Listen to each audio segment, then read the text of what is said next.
Prize Picks is the most fun that I've had playing daily fantasy sports this season. The best part about it is it's available in 30 plus states, including California, Georgia, Oklahoma, Florida, and Texas. And they got a great promo going. Sign up using our code UNFAIR and get $50 bonus when you play your first $5 lineup. You don't even have to win that lineup. You just got to play it and you'll get the $50 bonus guaranteed. So they make it simple to play. Check them out. Link in the description below. Check out Prize Picks, Daily Fantasy Sports, made easy.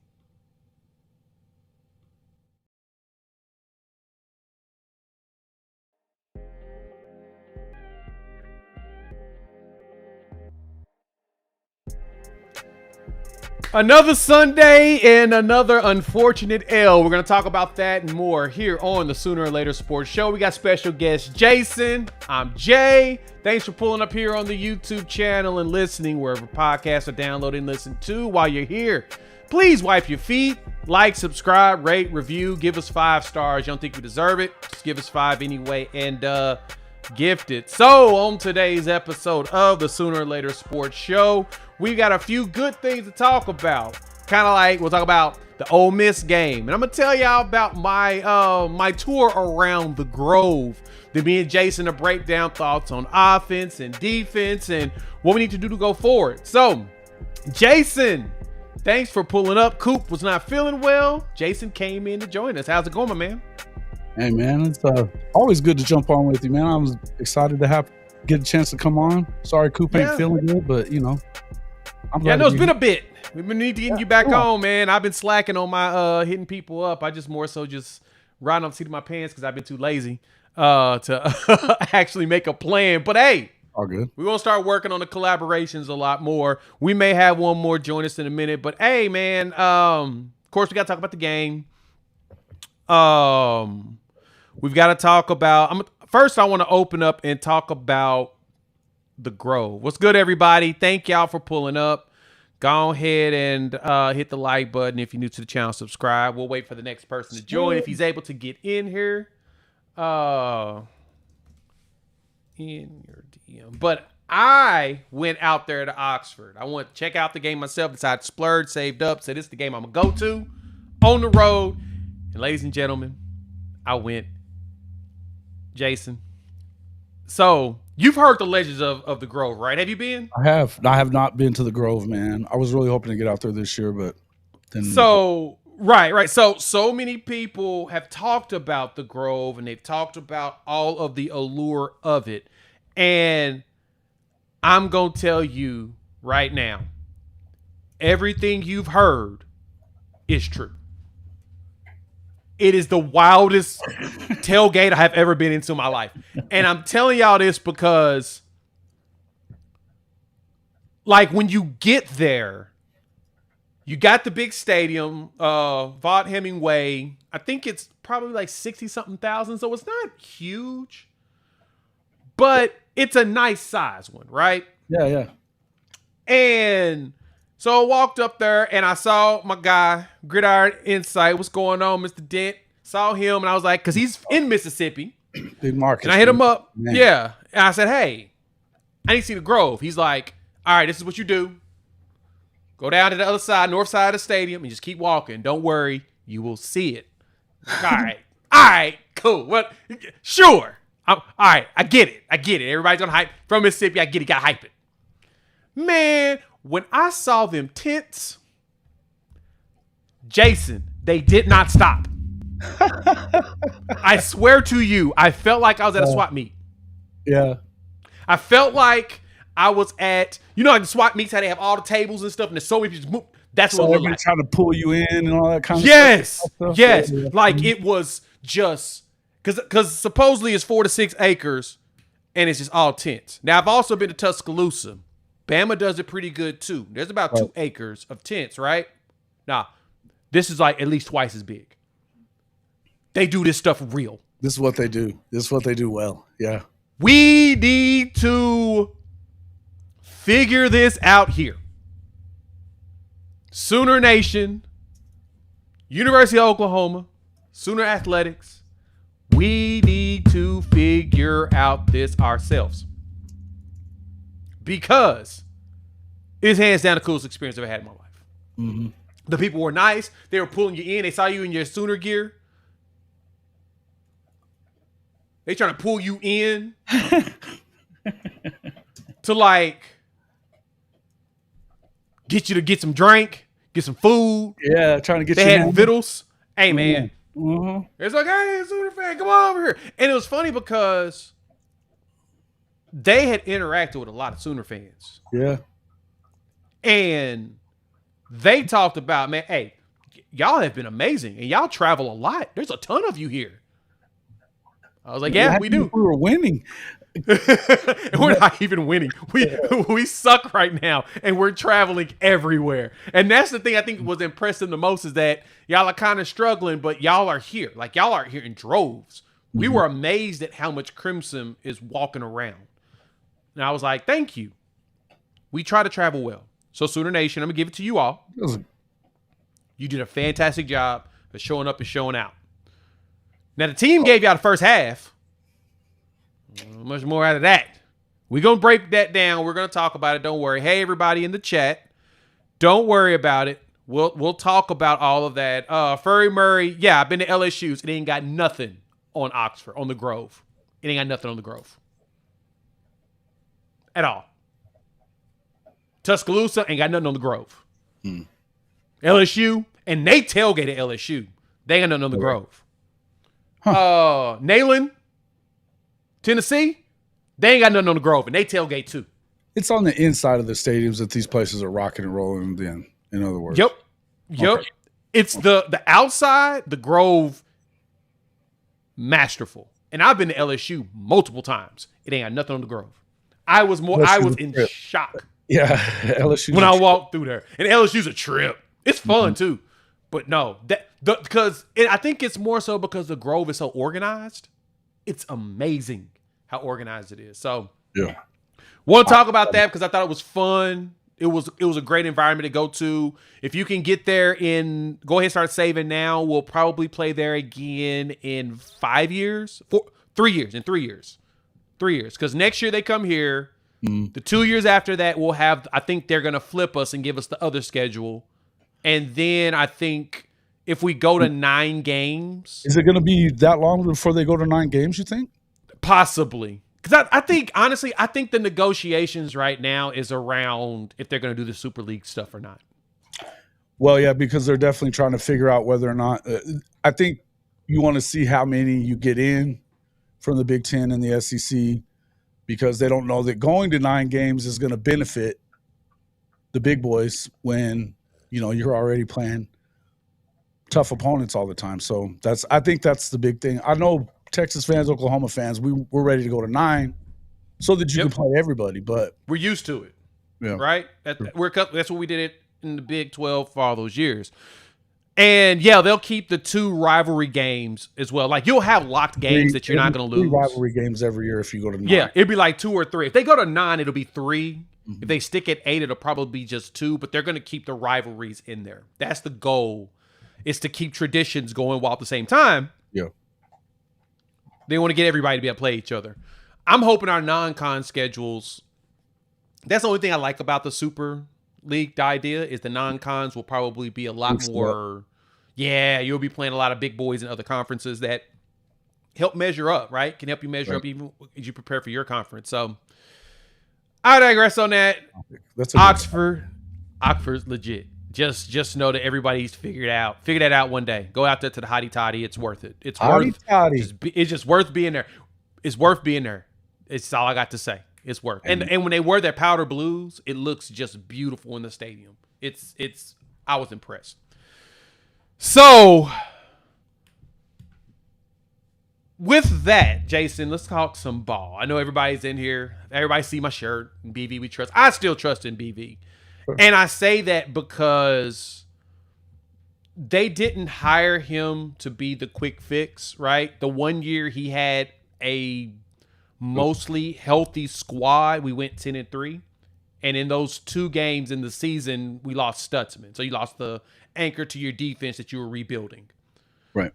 We haven't really seen fully healthy, unfortunately, for BV from losing your quarterback and by the time you were able to get your quarterback, the portal was basically, kind of closed. You didn't have many options. You were scraping at the bottom of the barrel quarterbacks.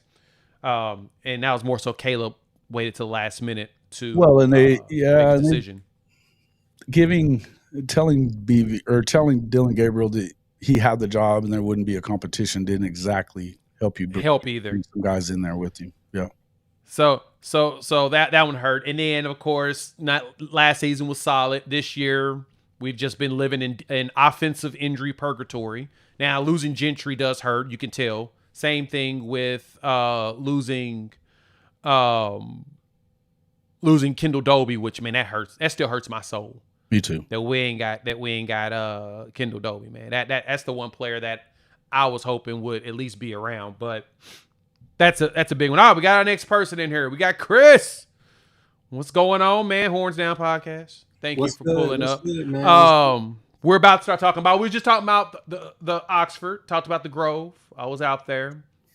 You need to go find a way. It's worth it. It's worth it in every capacity. But we're going to talk ball, man. So first, before we do that, thank y'all for pulling up. Hit the like button, new to the channel, subscribe. Jason, let the people know where to find you. They should know. You still got a toothbrush here, but let the people know. Yeah. And then Chris do the same. Hall of Fame College Football. It's at HOF-CFB right here on YouTube. You can find me on Twitter sometimes at JW_HOF also. Hey, you already know Horns Down Podcast. Check us out on YouTube for sure. You'll see these guys there an awful lot as well.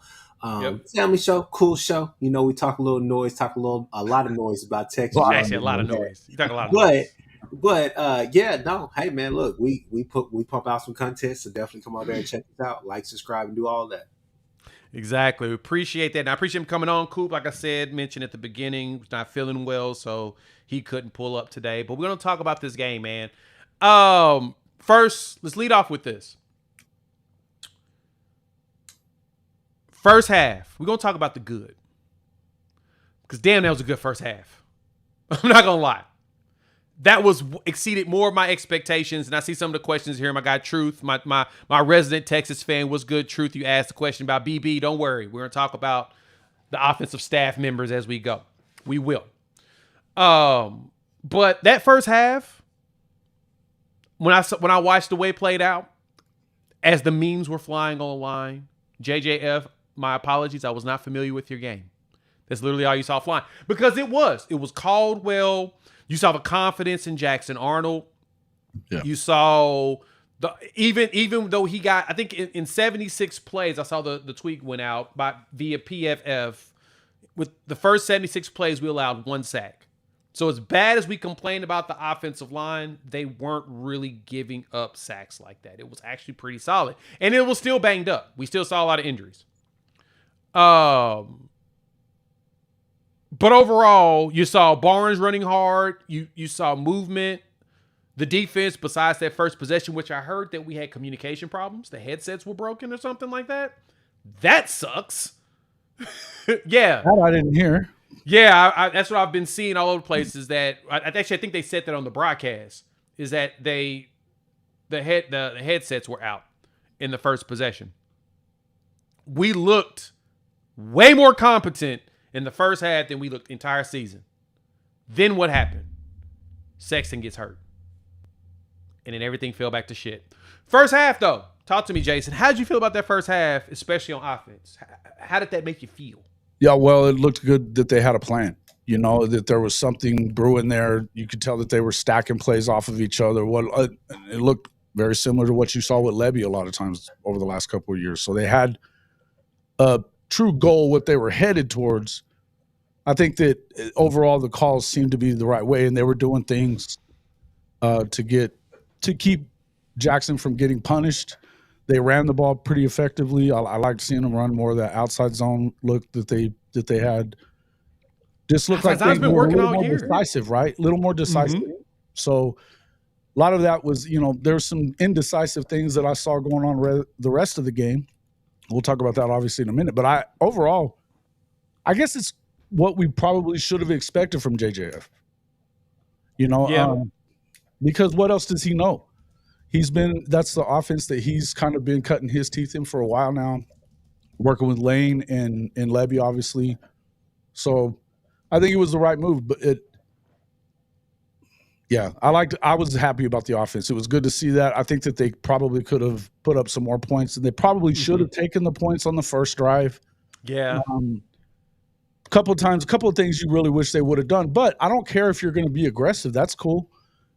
And to be fair, that first touchdown should have been a touchdown, not a field goal, because Bauer just dropped that ball. It was in his breadbasket. You got to catch it. So it really was. The good thing is that he got him in the back of the end zone with a little lob catch, and he brought it in, and boom. Yeah, on that next one. But I was talking about that very first drive. Yeah, first one.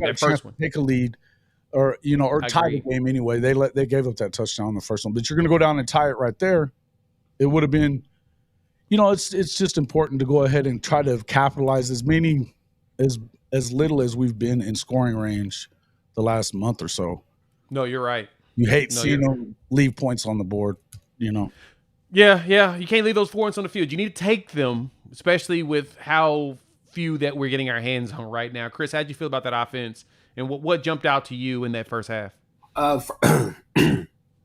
I think Jason asked the question earlier this week when we did a pod as far as what do you want to see from the offense, what are the top three things. And I think one of the things that I named was a heavy script for Jackson Arnold, basically seeing him be able to go out there and, as you heard the announcers or the commentators or whatever, what they said, and then what I think we obviously knew. Let's go find the best plays for Jackson. Let's go find the plays he's the most comfortable with. You saw him comfortable in the pocket. You saw him reading, trying to go through progressions, right? You saw the confidence. You saw check downs, right? Biggest thing for me was just the simple fact that you simplified the offense almost, where things were going north-south, and when you weren't running screens, it was still more north-south than it was anything east-west, right? Biggest thing to me, like I said for the longest, and I still say this, not everybody's not talking about this underlying theme of that offense prior to that first half that we saw yesterday. The fact of the matter is that you have your top 5 wide receivers out. You know that your offensive line has been bummy and injury prone, right? Yeah, you know that has the injury bug has bitten this team on defense and offense. I think the simple fact of the matter is that Seth Luttrell, with him, it felt like, hey, even with the guys that we have, the Carions, the Kearneys, the Raggans. Now you got Jacob Jordan in that mix, Petaway. You can't go out there and run competent offense. You can't run a simple offense, maybe even just a basic install where you're just trying to get guys loose, right? Right. Narrow down the playbook to 9, 10, 11 plays or whatnot.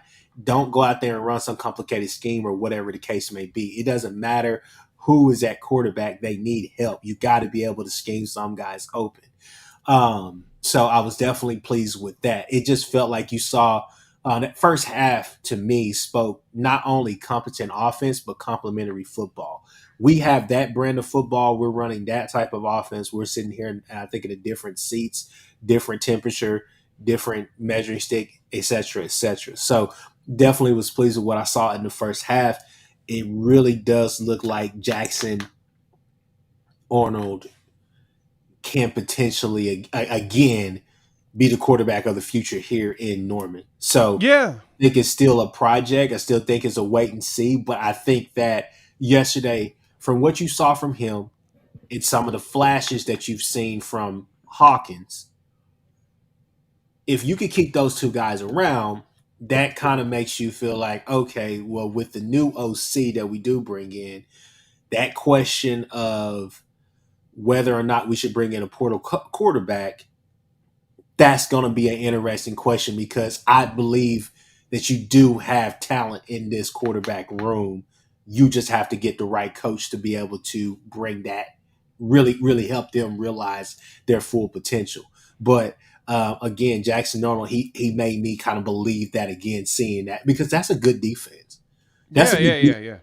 And Pete Golden didn't come out. I think the first half, like I told you guys from the get-go, that was going to be the battle anyway. JJF versus 4th and Golding, right? What is Pete Golding trying to do?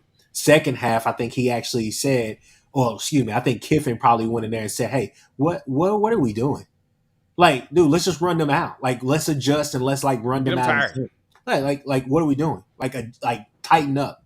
Stop running loose stuff. Stop being loose with the scheme. We don't have to do anything exotic. Let's just run football, right? Hey, honestly, what I saw out of that though is as soon as Sexton got hurt, Princely was like, "Go after that dude. He can't handle any of us. Give me him one-on-one. Give me him one-on-one." And that's all they start. They just kept sending Perkins at him the entire game. No doubt. And I think that definitely hurt him right there, right? Because, and honestly, Sexton played better than you've really seen him play this year. Because that's he left a lot to be desired when he was moving in and out. They weren't sure what they were doing with him. I think he had too much in his head or something because yesterday, starting him off there and leaving him there, he was the guy. Yeah, no, and someone made a good point here just a second ago. Brandon made this really good point about, who was it really? I'm saying that JJF with the play calling, because he knows the terminology. That's why he's the play caller. He knows all the terms, and Johns doesn't. But I think John's working with the quarterbacks and really JJF looked confident out there. He was very decisive. And the one thing I didn't notice, what was going to get thrown at them a little bit that week. Right. And it was fascinating. The most to me was, if you notice, as holes were opening, run lanes for him at quarterback, if he couldn't get rid of the ball within that 3-second frame, he was going to those run lanes. Yes. Now, granted, Ole Miss didn't play this like Texas did. Texas literally had Anthony Hill find whatever the hole was, and he just fielded. That's literally his entire role on defense, which was very genius to do that against Michael Hawkins. He's probably going to tuck after 2 looks, stay there, stay that direction, and boom, it was perfect. And so Ole Miss didn't do that because I don't think they believe Jackson Arnold's enough of a threat running. Y'all know that he had 100 yards rushing in this game, right? If you take away the sacks. Take away the net number that they do because they, deduct them because of sacks. He had 100 yards rushing in this game. Yeah. Right. Chris is like, oh, okay. That's not bad. Dude had 100 yards rushing in this game. So and then as you get to the sacks in the second half, y'all know that we got sacked 6 times in the last 2 possessions. Yeah. Jay. It was brutal. Jay, look, you run the show, but I gotta bag it up. I gotta bag it up to that first half. Okay, bag it up first half. Keep it up. Yeah. Jason and I talked about something yesterday, right, on our post game pod, and I said, hey, look, now JJF was perfect up to a point. Why are you running pop passes? Get your quarterback, who's been able to extend plays and run. Give him options. Give him a first option and a second option.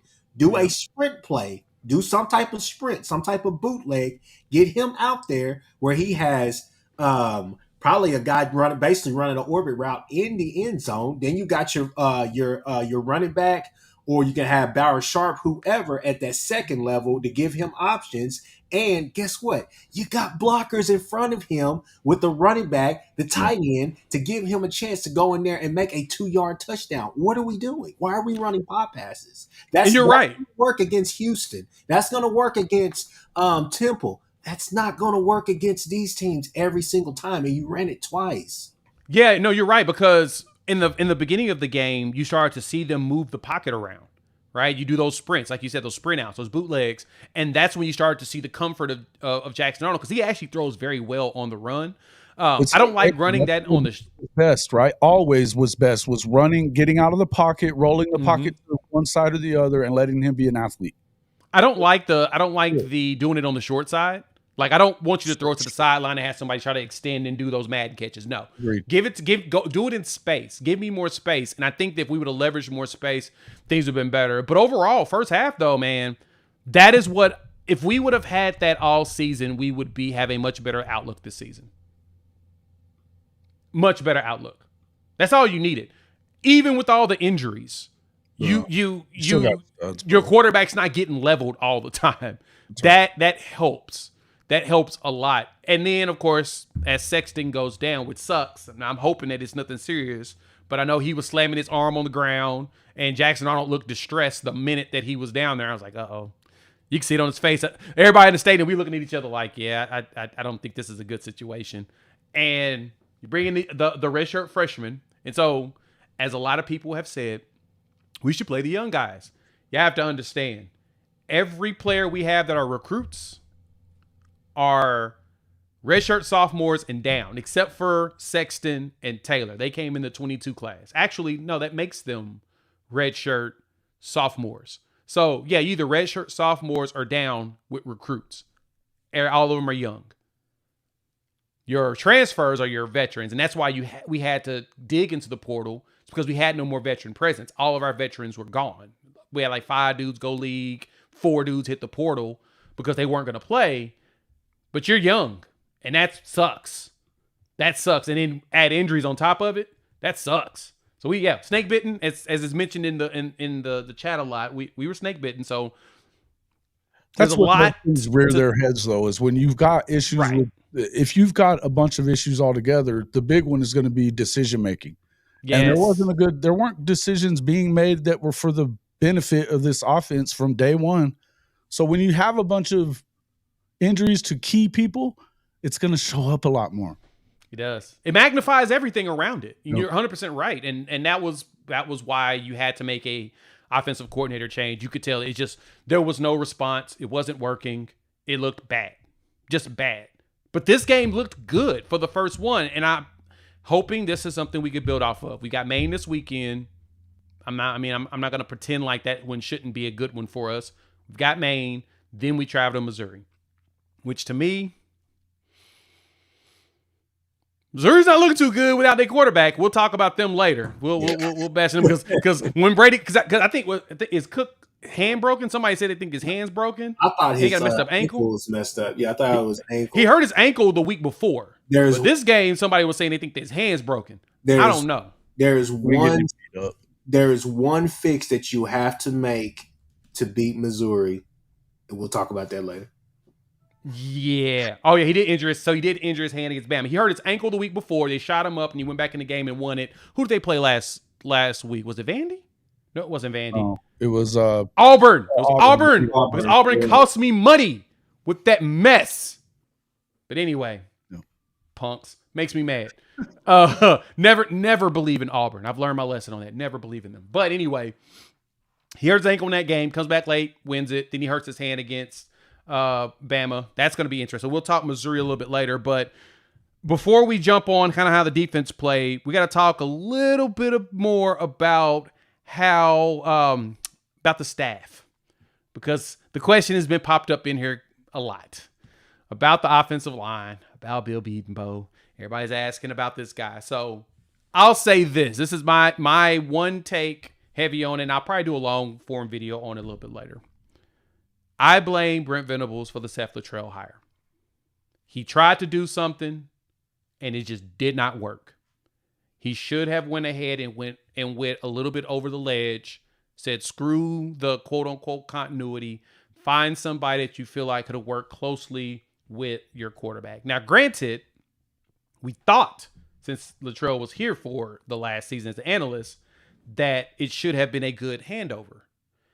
And obviously, it was not. But I'm glad that they did bring Kevin Johns in, and J.P. Lossman still works with them, and Jack Lowry, who's one of the assistants, works with them. I'm glad we have that. But this is on BV. The only thing good for BV is they're going to give him his 5 years. He's going to get next season. He's going to get the last year after that, and that's it. He's got 2 years to figure out not being competent, but being good. So this is on him. This is his first one. Actually, this is his second one. His first mistake was the Ted Roof situation. But guess what? He fixed that. Zach Alley looks good. It wasn't. And the thing was they didn't have the players yet. They were still working to get the right guys with the players. I don't think Ted Roof was necessarily the right guy, but I also don't think he was running anything either. Yeah, well, that's the problem. I think that's where the problem lies. You can't have a dude here that can't run the defense for you and you not be able to focus on everything. That's where the time management piece comes in, calling a proper timeout, BV needs to focus on those things. And having former head coaches was supposed to help you with that, right? That's what Latrell's supposed to be there for because he's a former head coach. No. Didn't work out. For defense, he fixed it. Didn't bring Ted Roof back, brought in young Zach Alley, and Zach Alley looks good. And the players love him. That was a redeeming factor. Now he needs to do the same thing on the offensive side because I'm going to tell y'all, so many people, I've been seeing so many people on the Bird app saying they miss Lebby.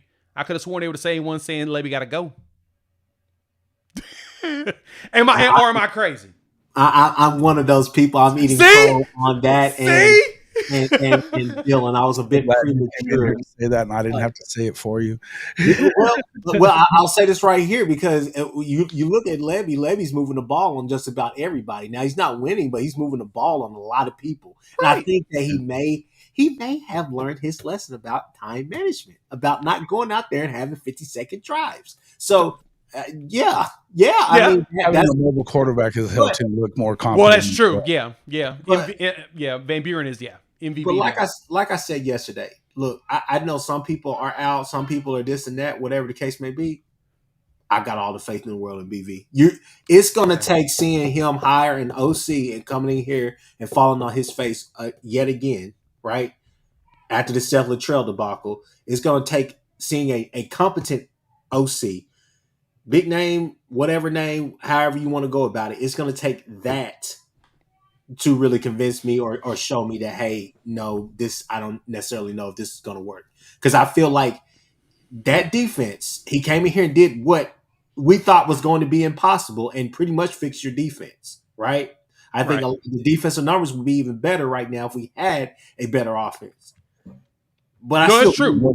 I still believe in BV. I do. You got to get the first down, or else you're killing your offense or your defense. I mean, if you're not getting first downs at all, you're killing your defense. What's crazy too, even say that in this past game, we had 24 total first downs. Yep. We got 16 of them in the first half. Ugh. I was thoroughly impressed with just the fact of moving the ball, getting that. And I felt like that helped the defense. I mean, we only gave up 10 points in the first half. That's what you want, right? Especially against an SEC team that puts up numbers. This is a team that puts up numbers. They're not one that doesn't. They literally, that's what lane training them typically does. Yep. That helps. But if they lose to Maine, all bets are off. He's gone by the time he's gone by the time he gets to the locker room. Yep. Yeah, that's very true. And Dave, this is exactly it. Same ones yelling for his job, the same ones say it was a great hire. He was also the same one that people are saying Lebby need to be fired, but we were all excited Lebby got there and was putting up numbers. It's the complimentary ball is critical, but at the same time, yeah, that's exactly it. And Matt, what's going on, man? Yeah, the roof hire doesn't really move the needle for me as a major mistake, to be honest. There's a lot more things to choose from on the list of things BV hasn't done right. No, I totally agree with you that. I'm looking at more so the hiring aspect because I think with recruiting, recruiting's a little different. And as recruiting is a uphill battle for all coaches. It requires internal compliance and all of that stuff that you have to duke it out with. So there's like levels to that portion of it, but I get what you're saying. I just felt like when it comes to your coaching hires, that one was an issue where we knew it was a glaring issue, and he rectified it. Now he gets to do it again because I thought Lebby was the perfect hire for the short-term situation that we were dealing with when he was first brought up here to the team. Right? You're losing all these players. You need to find a quarterback because you don't know if Caleb's going to come back, and Caleb decides not to come back last minute. And so then you're out there in the portal searching for a quarterback, and luckily you get a quarterback that was the former quarterback for the OC. It helped. So we lucked out in a lot of stuff. We still need more things to go down, but this OC hire is going to be big. But the offensive line, man, look, I have all the trust in the world in Bill Bedenbaugh. I also went back and looked at some of the other recruits that they brought in. Chris, you talked about this a few times. That man was recruiting with one hand behind his back. Yep. Jay, can I do a? Oh, go ahead, finish. Go ahead. No. Go ahead. I'm good. I Go was ahead. going to say. So I've been talking about this for the longest. I'm a shout out to this guy. He left this comment on a video of mine a while ago. He said about 6 days ago, JB DY9BL. Shout out to you. But he said our O-line depth has been decimated over the last 2 to 3 seasons with the transfers out and early draftees. Beatonbow lost a lot of dudes who should be starting for us and not the teams they are starting for now. So he had to go transfer portal trash players to even field a roster out this season. Last second, people need to go dump some emotions and pull their heads out of their ass, right? Out of their keisters. So I just want to put that out there because I'm gonna ask the chat and I'm gonna obviously ask you guys. Do you guys agree with that comment? So, well, who's starting at other schools? Is Savion Byrd starting somewhere? Is I don't Parks think starting somewhere? Savion Byrd is starting at SMU. I think he's still kind of going through the same mental fog. What about Parks? Aaron Parks, is he starting in South Carolina? I don't think so. What about Bray Walker? Because I'm just naming out the people that the only one that we lost that we all felt like was paying was Caden Green, and he got benched. Yeah. So again, to me, I think that Bill Beatonbow missed on these portal guys. He misidentified talent there. We can't even take up for him on that one. Okay. And I'm one of the biggest Bill Beatonbow apologists there is. He missed this one. That doesn't mean that it's his fault on all of this stuff, guys. It doesn't mean that it's his fault on the rest of it. Now, I would people forget this. They also had a damn yoga instructor all up until the last few years. So it takes time when you start losing guys some guys just don't work out, number one. Number two, if you don't have strength, how the hell are you going to do well on the O-line? No, I get you.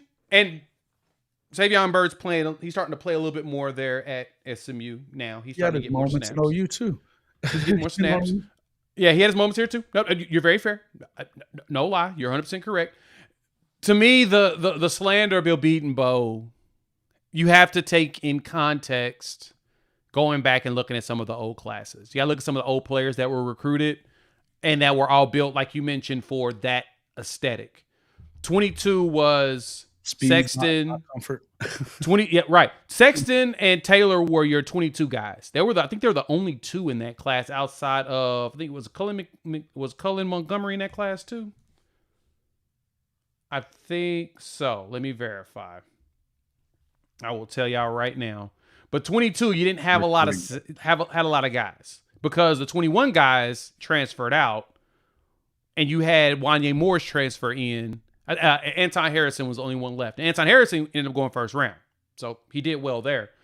But most of these dudes, when I'm looking on here on the offensive side, there was no one. Good Lord, Taylor and Sexton were your two linemen in that class. That was it. You brought in transfers, McCabe Matower. You brought in Tyler Guyton. He was defensive lineman at that point. And he transferred him into a first rounder. So coming in, that's what you had starting with that 2022. And then you had all the other dudes from 21 that most of them started transferring out. 23 is probably the first class that Bill Beatonbow actually had was, Cullen Montgomery was 21. That's 4 dudes. You got 4 dudes in 23. And that's what we're starting to see now. You got Caden Green. You bring in Logan Howland, Joshua Bates, and Heath Uzeta. We saw Uzeta, who's looking pretty solid. Not great, but he's solid for a young guy. He's figuring it out. He's getting his weight up. Bates, okay. Howland's got a lot more work. He hasn't got ready yet, but he's also playing at tackle, and he's a converted tight end. Let me see. Walter Rouse came in that transfer, and Walter Rouse ended up going lead. Troy Everett was a transfer in, and Troy Everett's now the starting center, and he looks good. So you got a lot of young pieces, and then of course, because that class was 4, and then the 24 class had 5 offensive linemen. Mm-hmm. And then this next class will have 4 right now, which we may actually try to go for a 5th. You got Fasusi, Fogier. And as some people have said, Oklahoma's known about coming to the SEC since 21. Why weren't we prepared? We had an entire different staff before that. Did people not realize that the staff that knew about us moving here, as far as leadership goes, they found out. They found leadership goes as soon as they found out. Yeah, and the thing about it is that the head coach allocates your scholarships. And in those classes in 19, 20, and 21, we were taking like 17 dudes, 18 dudes. Hell, sometimes we like 15 with the classes that we were taking. Shout out to our guy, Ty Hayes. You guys go around the table sports, but Ty would always say, hey, look, OU is bringing in a higher quality player at at each level than most teams, even though they're taking only a few. That's why they're ranked inside the top 10 or right there outside the top 10 in recruiting under Lincoln, right? But Ty also said, hey, pretty much, I mean, yeah, you go get Billy Bowman, but you got to get a couple Billy Bowmans. You can't just go get one, right? You can't just go get one Nick Benito and then that's it, right? So you would go get special players and all the rest of that stuff, but, a lot of those guys just didn't work out with this regime here. But you inherited the sins of your father, and the thing is that you just kind of worked this roster. I think that in hindsight, and Jason, this is where I slept on it, and I do agree with you. BV needs to make some better decisions overall with this program going forward.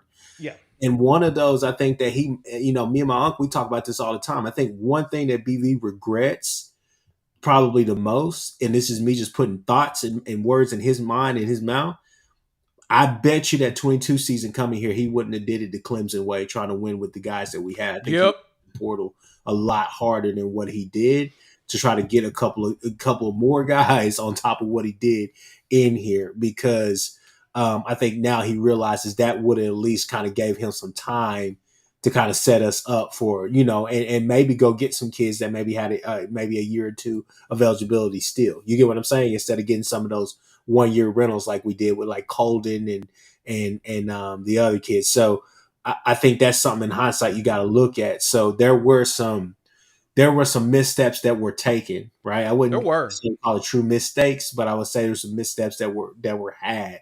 And so that has kind of shown up ugly in this first inaugural season. And I think the thing that kind of gives you some slight optimism is simply this. It's not necessarily because we're in the SEC. I think a lot of the problems that we have are self-inflicted right now. Yeah. So we got to correct that to be able to say, hey, okay, now is it an SEC problem? Did we get in over our head, or is it just still us, right? But right now, I would say we're mostly in our own way. Yeah, and Bagman said this great. He said he learned from old school guys, Bob, Dabo, and Snyder. He's also a nice guy. He's not cutthroat enough for this business. And I'm going to be honest, you're not wrong. That is actually the one thing that I've been thinking about as of late. That jumping on this one too. Yeah. Go ahead. Because I've been thinking about this as well. I'm like, I think the biggest problem for BB, for our guy, BV, is that he's too darn nice sometimes, and he is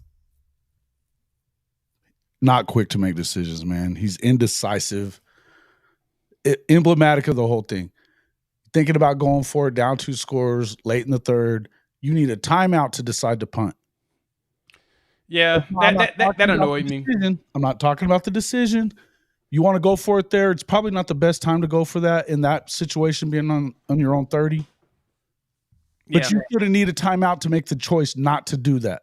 If you're going to take a timeout right there, you need to come out with a play and be continuing going down the field. Yeah. Yeah, make that decision. Yeah, you got to go ahead and just do it.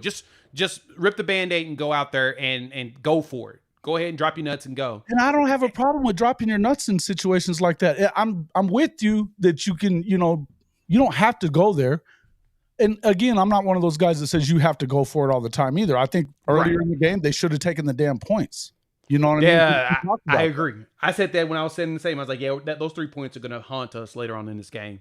And unfortunately, the whole thing is emblematic of his inability to make a decision in a timely manner, which is the same thing with Seth Luttrell. Why did you wait another couple of weeks when we knew he wasn't the guy?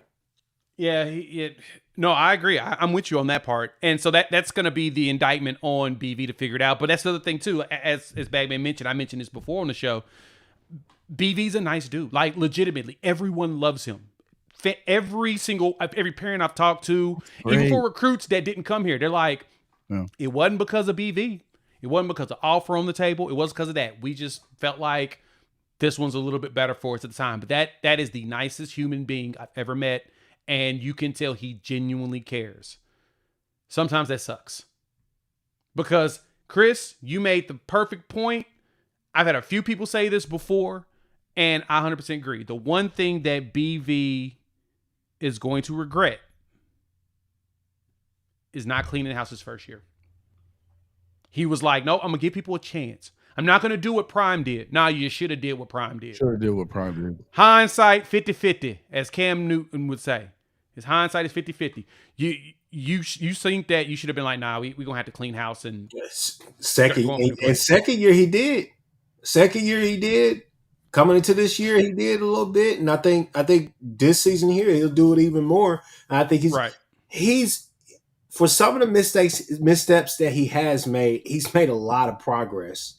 And I think one thing, regardless if today was the last day that he was the head coach or 2 years, 3 years, 10 years down the road, I think one thing that we would have to always thank BV for is getting us NIL ready, getting us to the point where we're thinking SEC minded, right? To the point where this program is doing an overhaul and people are trying to write those checks, trying to cash out to try to get the best product there.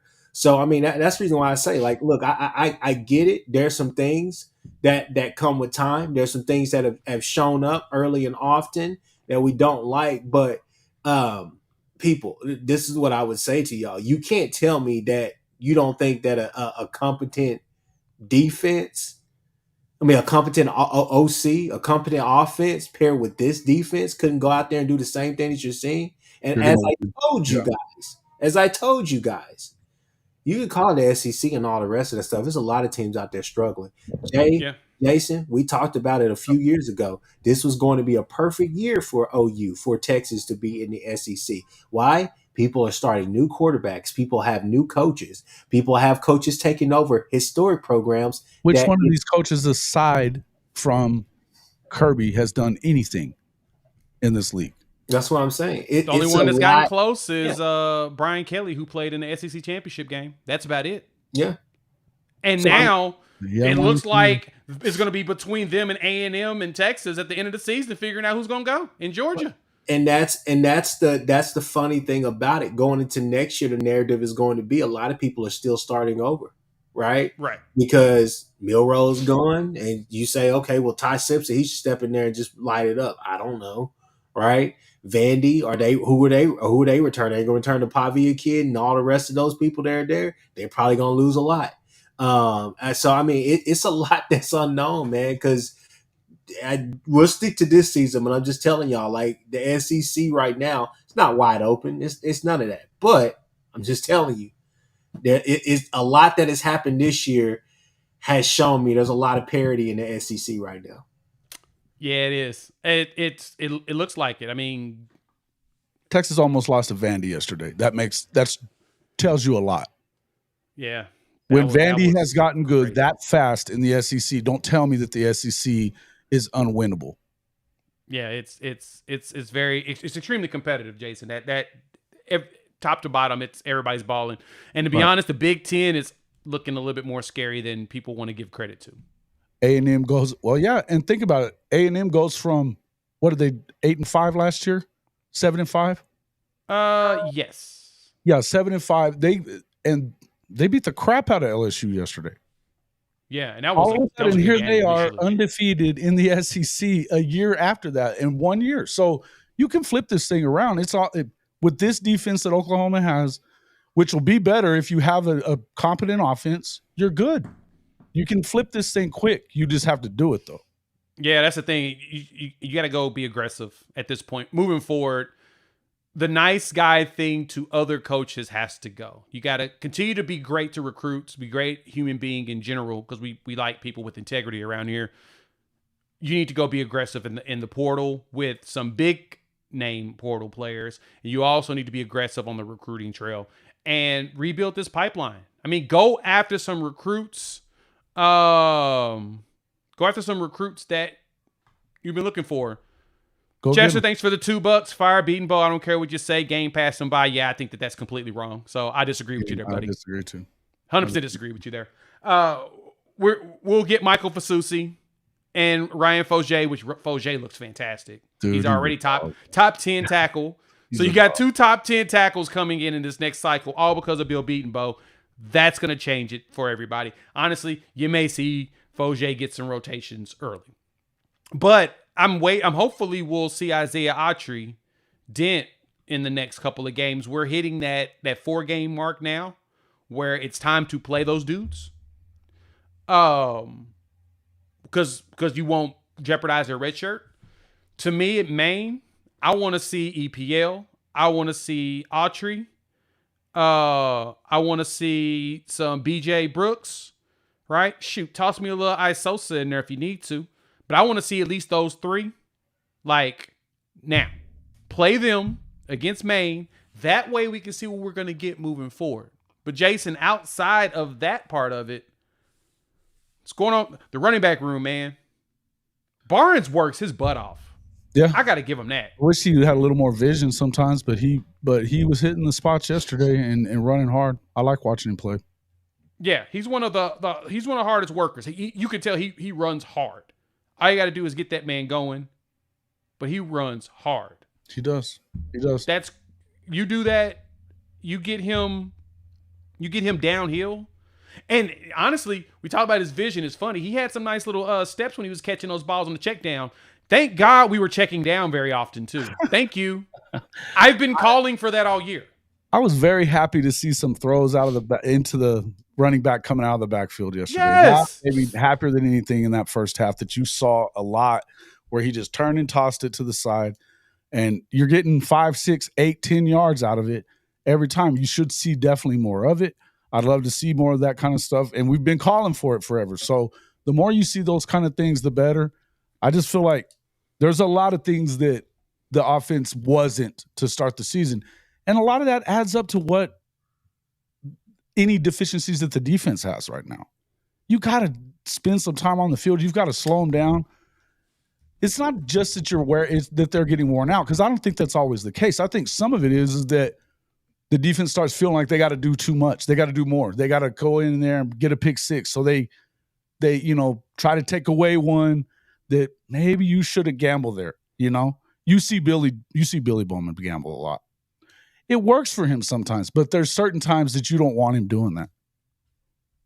And I think that's all a byproduct of what happens on the offensive side if it's not working out well.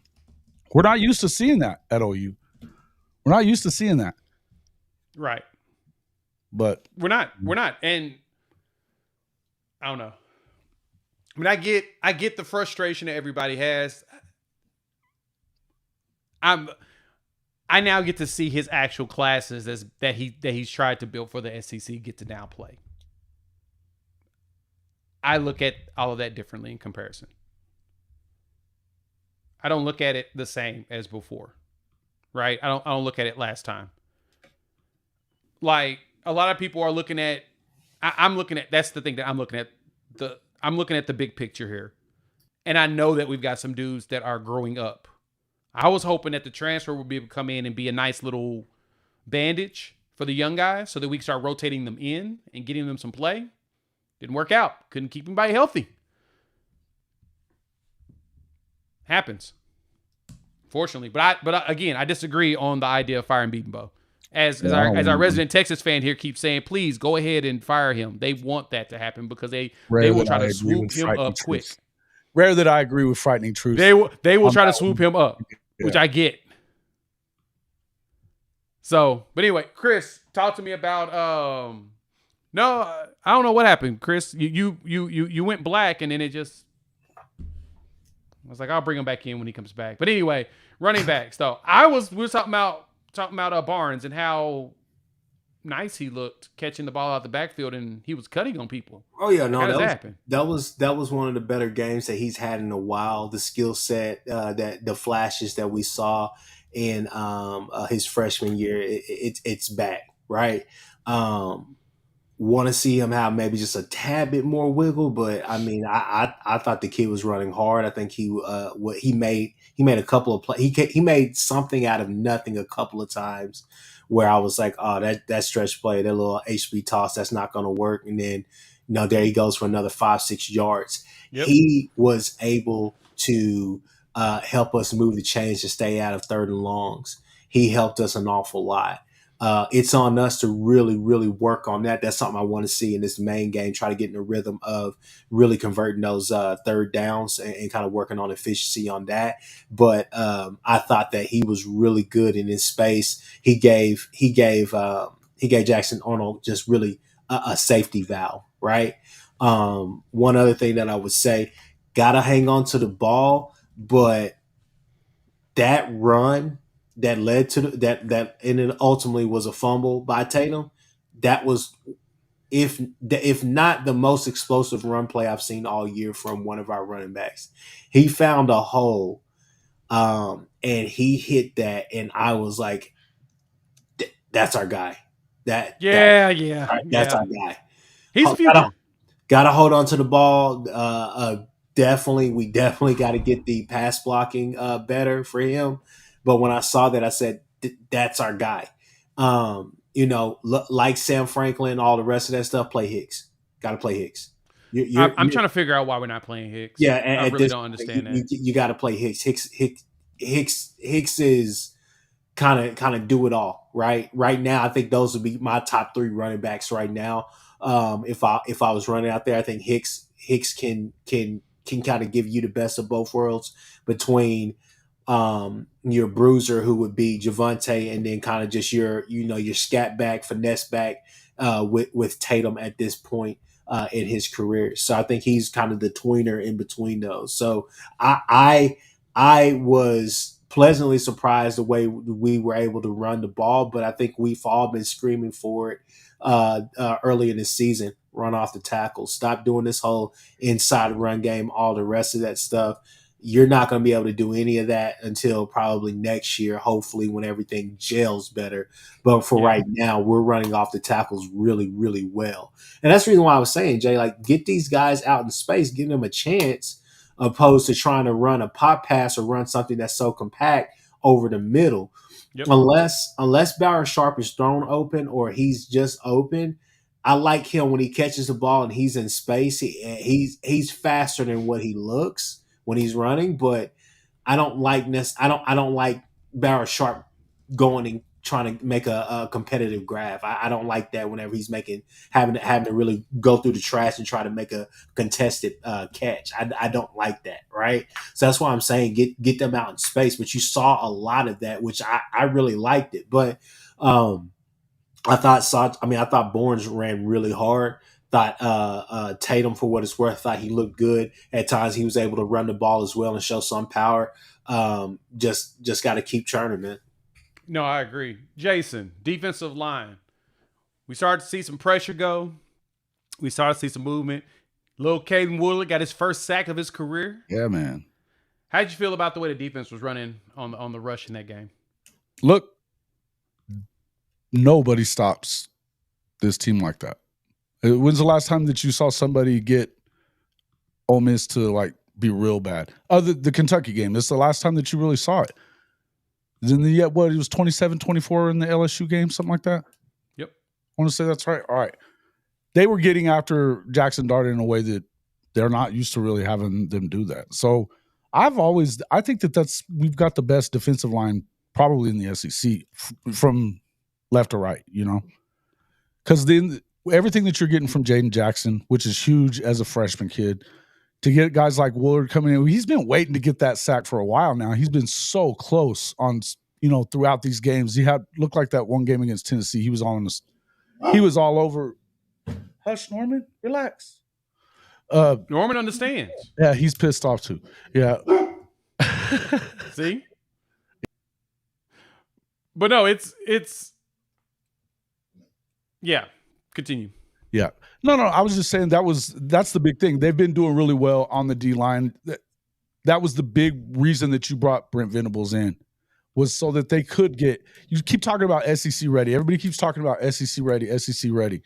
The SEC ready part is in the trenches. They've done it in the trenches. Now the offensive line, with all the injuries and everything that's been going on, it's not good this year. I don't think it's very far away from being good. Guys like Isaiah Autry-Dent coming next year, you're gonna see a lot more of EPL next year. You've got Fasusi and Foje coming. But right now, they are dominant on the D-line. That's kept us in every football game, aside from, obviously the South Carolina game was an anomaly. You can't go down 21-0 in 5 minutes and expect to be in that game. Right. And the way the defensive line has played overall, it still feels like the team just kind of gets into a shell whenever they realize, the offense ain't going to be able to do nothing. It's like they're done. They're cooked. Yeah. Right. But the edge play, you say you need better edge play Sooner Cowboys, but it's been really good. They're getting to guys. They're getting sacks. I mean, we're fourth in the country in sacks. Mm-hmm. Yep. You yesterday really boiled down to the fact that they were picking up easy yardage and first downs over the middle, and then they were scoring touchdowns really off of kind of some of those chalk plays with we'll talk about our corners, yeah. Right. But D line wise or whatnot, the only thing that I would say is that however many sacks that we had yesterday, we should have doubled that. Maybe even triple that, because there was a bunch. We only had one sack. We only had one sack in the game. We had a lot of pressure. I think we had 15 total pressures. We had a lot of pressures, a lot of hurries. That 4 hits. Yeah, 10 hurries. Yeah. Jackson Dart was definitely uncomfortable an awful lot. That pocket was getting blown up a bunch. Wooler was having himself a day. He was getting a lot of hurries.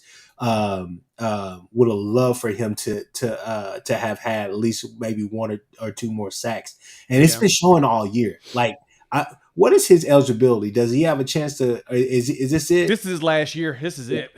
I think the guy will be able to. I think he does make the league, all the rest of that stuff, but man, the production, I think he gets the invite. Yeah, the numbers, man, the numbers will evade him. Have evaded him, excuse me. But what I would say is you could put on tape and say, hey man, this guy, he just that much more strain, effort, whatever is the adjective you want to use or whatever. But man, that much more, like, and you're there. But yeah, yesterday, man, I thought the D line was good for the most part. I just think that there was some, when we fell back in zone, there was still just some holes right there, and then, for whatever it's worth, man, DB play. No, I get you there. It going into the linebackers and DBs. Linebackers were okay in this game. We lost Chris again. You still there, Chris? Yeah, I'm here. Oh, okay. Yeah, you went mute and black, but I think the linebackers were okay. They weren't good. They weren't great. They were okay. I mean, Danny did good on the run stopping. But overall, man, the linebackers, like, they were all over the place. To me, McCullough did pretty good. He seemed to be in a lot of stuff. And then you see Ethan Downs go down, which that sucks. Yeah. And another guy goes down. Yay. Ethan is a monster, though, right? I mean, I got to say this. That was one of the worst takes I had, was that first year when we were kind of be like, yeah, we need to move him in. He's never going to be very good on the edge. Yeah, well, wrong. Wrong. He's setting a lot of us up on that one. That dude, man. He's been that dude. And to be there, and he doesn't get a ton of sacks. He's never been that fast. And I think that's what me and Chris were talking about when we were saying that, was like, man, we need to get home and get some sacks every once in a while. But when it comes to shutting down a run play and not getting blown off the ball, that you just don't see him do that. So that's one of the things that I've really been happy with what Ethan Down looks like. It does suck that he's hurt. But the beauty of this D-line is that the depth is there at every position. So no, you're right. You see more and more of it. And that's what's going to be important. We need to start again. Go ahead and start getting the young guys reps. See if we can leverage them to get some wins. I love seeing Eli Bowen out there at corner, dude. Eli is a bad dude, man. I'm sorry, I was not familiar with your game.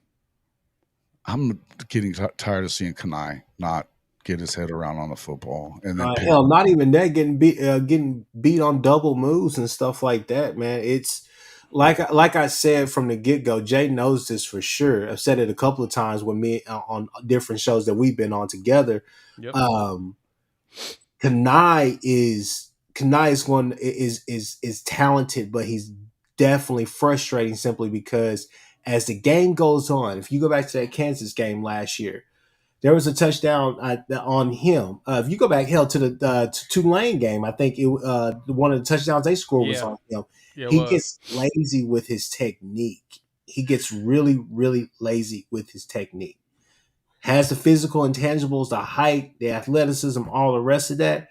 But if you know that you're not going to have help on top of you, right? If you know that safety is not going to be there, assignment friendly football, whatever the case may be, you got to understand, hey, look, I'm gonna be very physical with this guy. At the very least, get a flag, do something. Yeah. But you're getting beat, and you're getting beat on like they're gonna be eyeing you.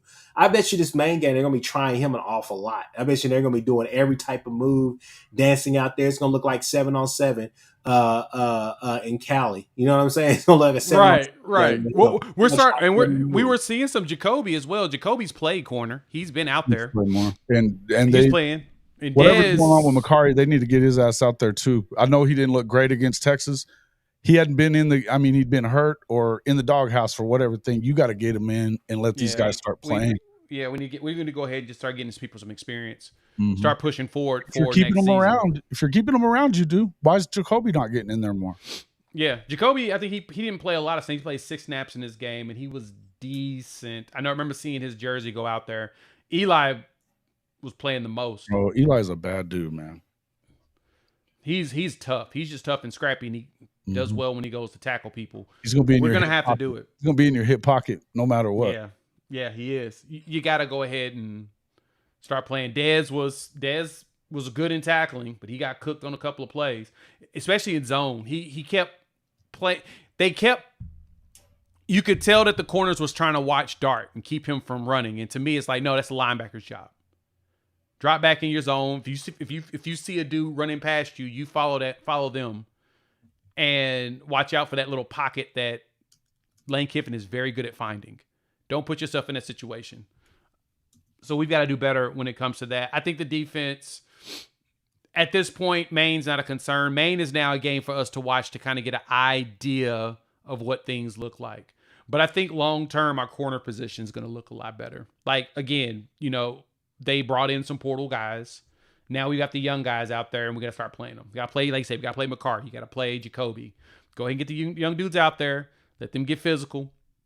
Let them ball. So you'll see Eli. You'll see Peyton. Those two together is going to be fun. If Robert Spears Jennings is gone, that's going to suck. I would love for him to stick. What happened to RSJ? I mean, he's draft eligible.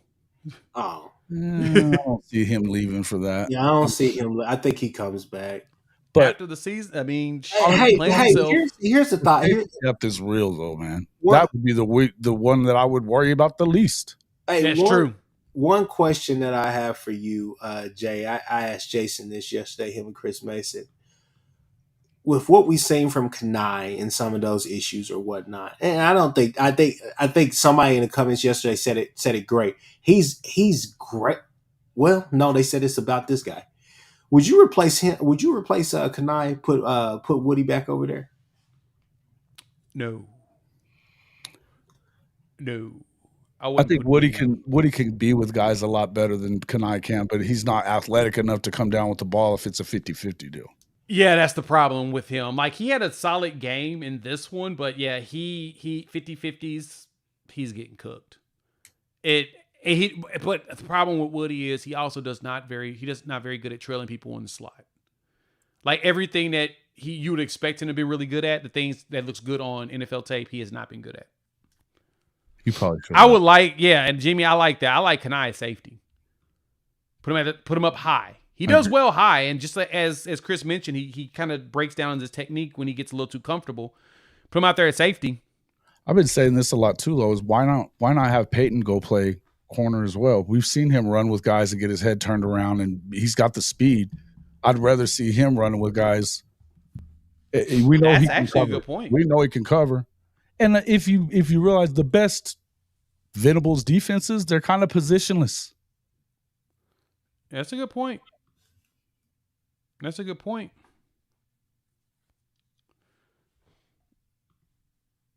I just thought that was an interesting point. I was like, man, That's a good question. Maybe you put Woody back at corner, let him play something natural. Because both are good in medium yardage, right? 15 yards down, they're really good. And they can be locked down. It's just those explosive plays. In a perfect world, man, and I think me and my uncle, we were talking about this yesterday, like early morning before the game, and I said, man, you know what I sit up and dream about at night, and this is just totally left field, but I said, man, Eli Bone on this side, Gentry Williams on the other side. I just want Gentry back, man. I want Gentry back so bad, man. I'm good with it, man. I'm good with it. Hopefully he had shoulder surgery again and cleaned up everything and he's good to go, because Gentry is prototypical for a day 2 minimum corner in the NFL, dude. He could be day one. He could be day one in his best. So I'm hoping Gentry's back next season, healthy. That's the corner that we miss. That's that dude. He is that dude when his shoulder doesn't hurt. And when he fell on his shoulder in the first game of the season, I was like, crud, I think he's done. Because it was literally like immediately he goes and falls on the shoulder that got hurt. They had surgery on. It's like, God, dog it. So hopefully that cleans it up and we're good. But all right, we're going to wrap it up, put a bow on it. We'll dive a little bit more into prepping for Maine. We'll talk about position stuff. Y'all know I got videos and stuff coming down the line. And yeah, we'll talk about Beaton Bow. We'll talk about the positions. We'll talk about the players. I got a lot of stuff to say on that, but I'm still I don't see a reason to fire Beaton Bow. We're rebuilding the recruits that from years past. All right, Jason, let people know where they can find you. Hall of Fame College Football. It's at HOF-CFB right here on YouTube. You can find me on Twitter sometimes. At AW_HOF. We will be on it in the morning at Rise and Shine College Football. It's at 10:15 Eastern Time. That's 9:15 right here in Oklahoma. So come check us out over there at HOF-CFB. Chris, let people know where to find you. Hey, Horns Down Podcast, YouTube, definitely. Chris with _K on the Twitter sphere, X, whatever you guys are calling it now. Definitely come check us out. Hey, thank you guys thank you, Jay, for inviting me, man, to come on to the show. Always love to come on. So for sure, yeah, definitely check us out. Yeah. And the last thing on here, Chester asked if the OC that's hired and they bring their own staff, would you let Beaton Bow go? Personally, if he's bringing in recruits too, sure. But Beaton Bow's got a lineup over the last 3 years that we're ready to see play. They're all young. Like this is literally most of the OCs wouldn't even want to do it. I don't even think they would think about it. Yeah, I actually don't think so. I think most OCs are going to bring in probably a wide receiver or a tight end coach with them, or running back coach. It's usually the ones. Not a lot of them bring their own offensive line coach. They usually go hire a new one. But yeah, we'll see what they do. We'll see if the new OC does it. So definitely not against it. We'll see what happens.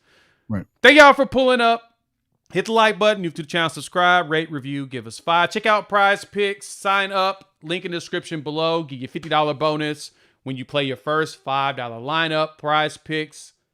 Daily Fantasy Sports made easy. And we will chop it up with each and one of y'all in a day or two. Peace.